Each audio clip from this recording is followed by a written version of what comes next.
Good morning, ladies and gentlemen. I am David Vitale, President of the Chicago Board of Education. On behalf of my fellow members, I want to welcome you to the public hearing this Wednesday, January 22nd, 2014, in the Chicago Board of Education chambers, the purpose of which is to receive public comment on the proposed waiver from the Illinois State Board of Education to allow the district and its schools to use the Continuous Improvement Work Plan to comply with state school improvement plan requirements. The board is scheduled to vote on this matter at its regular board meeting later today. Madam Secretary, please state for the record the notice of the procedure of this meeting. Thank you, Mr. President. Notice of this hearing was posted on the cps.edu and cpsboe.org website on January 6, 2014 and January 7, 2014, respectively. Notifications regarding this hearing were also sent to union representatives and state legislators representing Chicago on January 9, 2014. The public notice was published in the Chicago Sun-Times on January 14, 2014. And, Mr. President, I would also like to note the board members on record that are present here today. Dr. Hines. Present. Board Member Zapp. Present. Board Member Quazzo. Present. President Vitale. Here. 4 members present. There is a quorum. Thank you, Madam Secretary. Dr. John Barker will open today's presentation on the Continuous Improvement Work Plan waiver application, and then we will take public comment on the proposal and proceed with board member comments and questions. John. President Vitale, members of the board, thank you so much for this opportunity to bring before you the CEO's recommendation and the opportunity here at this hearing to understand a little bit more about why the request is being made. Illinois State Board of Education requires that the districts around the state submit their school improvement plans in electronic format. It's called the Rising Star process, and or if you choose to waive that process, then the board would approve a waiver, and that's what we're bringing to you and asking of you at the later meeting this morning. What we want to make sure is that you all understand that CIWP, the Continuous Improvement Work Plan, has been the district's way that we submit the school improvement plans over the past 5 years, and we're asking you all for the to petition the state for the waiver so that we can follow that same process this year. So over the past 5 years, we have sought and approved, with your approval, a waiver and reported to ISB on our school improvement plans in exactly this manner. That waiver expired in June of 2013, and now that is the cycle upon which we are asking for that waiver and seeking that waiver again.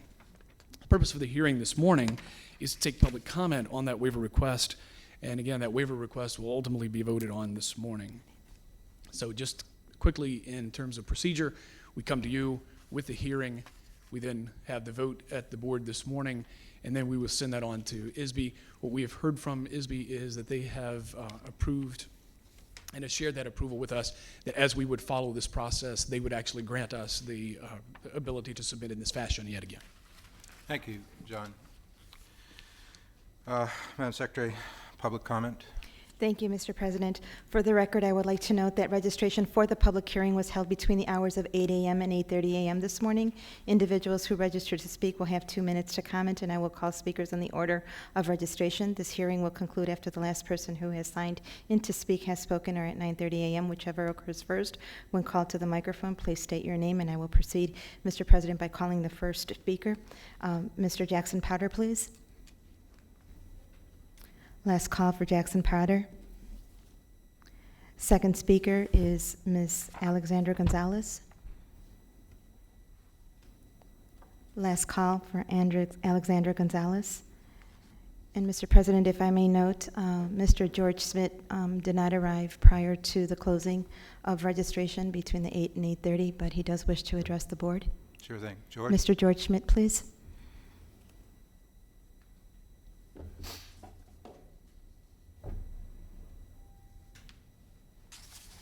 Good morning, members of the board and fellow Chicagoans. I'm assuming, for the record, that the documents we're discussing today are the agenda items labeled EX2 and EX3 or EX4 and EX5. Is that correct, Madam Secretary? It's EX3, George. It's EX3. Yes, sir. what is this then, EX2, this lengthy document? I mean, I see X3, that's just to ask for the approval, but there's 3 accompanying documents which have an enormous amount of importance to the district that relate to this. Those are EX2, EX4, and EX5. Just for clarification, Mr. President, EX2 is the board report to approve the Chicago Public Schools NCLB District Improvement Plan for the 2013-2014 and 2014-2015 school years. EX3 is the approval of the application for the modification of the ISB rule, which is why we're holding this hearing for the CIWP waiver. And then EX4 is the approve updates to the 2012-2014 continuous improvement work plans and related budgets for schools on probation and for schools with school improvement status. And then EX5 is the approve restructuring plans for schools classified as in need of restructuring under the No Child Left Behind Act, NCLB. May I speak to EX4 and EX5, Mr. Vitale?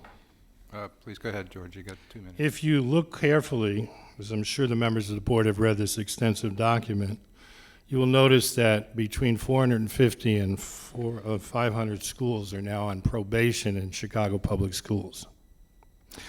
If you haven't noticed that, I want to call that to your attention today.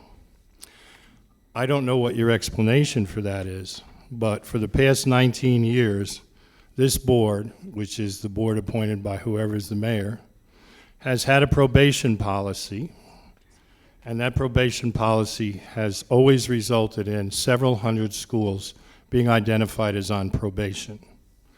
I think it's time for that probation policy to be reviewed, since if you map the areas with the most extreme segregation and extreme poverty in Chicago, you will see that it overlaps with those schools on probation. Mr. Schmidt, excuse me, can you please conclude?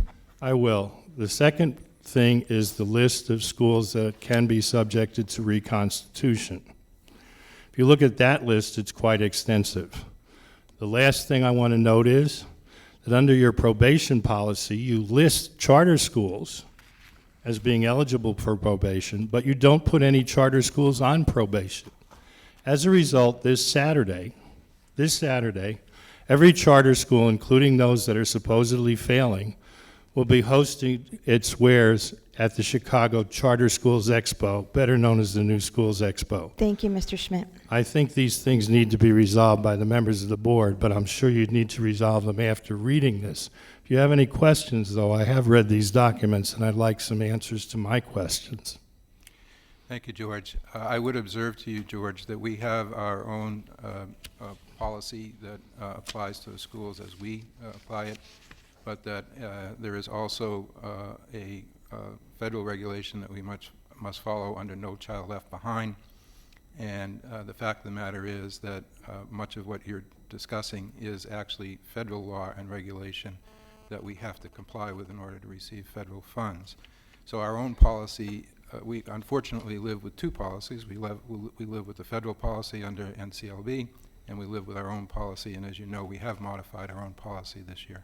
Thank you for your comments. As I know, Thank you. you for your have 3 comments, George. policies, by the way, Mr. Vitale. You also have the state policy. Thank you, Mr. in your Schmidt. list. Thank you. Mr. Vitale, Mr. President, this concludes the public participation. Thank you. Any comments from my fellow board members? No. Okay, thank you very much. This concludes the waiver hearing. I would like to note that the regular monthly board meeting will convene at 10:30. Thank you.